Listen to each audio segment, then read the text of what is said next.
Zdravo i dobrodošli na Kutak ukusa. Danas delim sa vama recept za jedan od najukusnijih i najsočnijih kolača našeg detinjstva, Koh. Mislim da ga svi podjednako volimo, a sprema se vrlo jednostavno.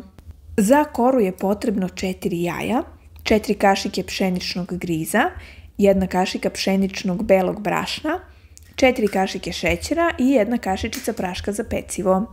Za preliv će vam trebati još oko 700 ml mleka, šećera po ukusu, 1 kesica vanilin šećera i na kraju po želji možete posuti cimet.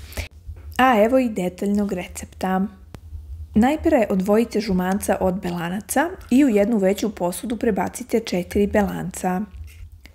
Mikserom penasto umutite belanca i ovdje je vrlo važno da belance mutite uvek u jednom smeru, dakle ili s desna na levo ili obrnuto, ali nikako kružnim pokretima u svim smerovima jer će to otežati formiranje ovako lepe penaste strukture. Kad ste penasto umutili belance da izgleda skoro kao šlag, postepeno dodajte 4 do 5 kašika šećera. Nakon što ste dodali i dobro umutili sav šećer, smanjite brzinu miksera i postepeno dodajte jedno po jedno žumance uz neprestano mućenje.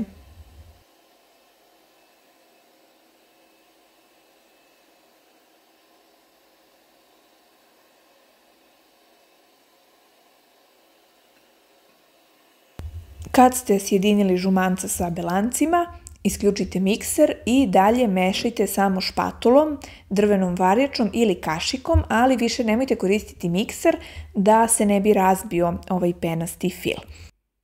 Postepeno dodajte 4 kašike pšeničnog griza i polako mešajte kako bi se razbile sve grudvice.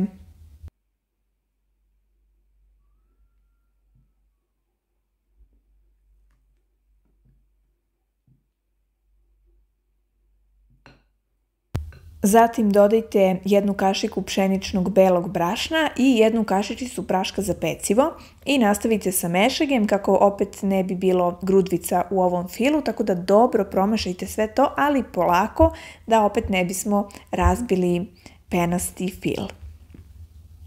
Dobro promešajte da se svi sastojci lepo sjedine i ostavite fil da odstoji nekoliko minuta dok vi premažete uljem posudu u kojoj će se koh peći.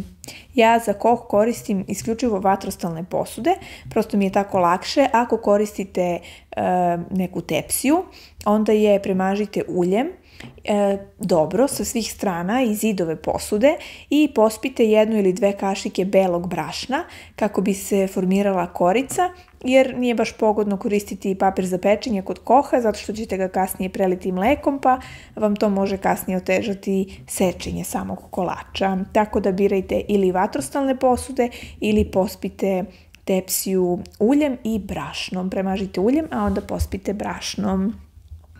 Kad je fil gotov, izgleda ovako.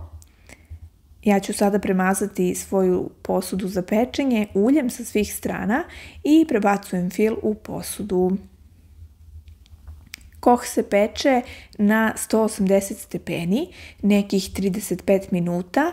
Ako niste sigurni da li je gotov, samo probušite čačkalicom. Ako je čačkalica suva kad je izvučete, to je znak da je koh spreman.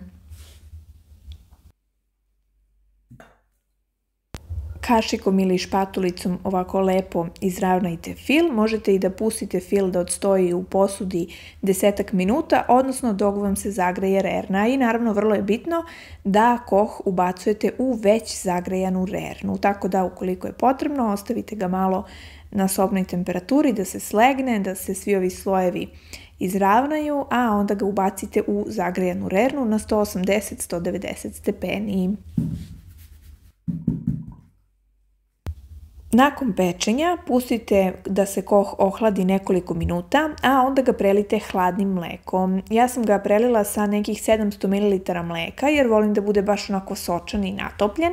Vi naravno prilagodite svom ukusu i ukoliko vam nije dovoljno slatko, ovdje u ovo mleko dodajte jedan vanilin šećer ili običan šećer, zasladite po ukusu. Ja ne volim da mi koh bude baš previše sladak, ali volim da ga na kraju pospem cimetom. Kad ste koh prelili mlekom, možete ga ostaviti u frižideru na sat, dva da se malo prohladi ili ga naravno možete degustirati odmah dok je još topao. Meni je nekako ukusniji kad je hladan. Stigli smo i do kraja još jednog divnog recepta. Nadam se da vam se recept za ovaj koh svideo. Pišite mi da li volite koh, kako ga vi spremate. Pišite mi vaše utiske.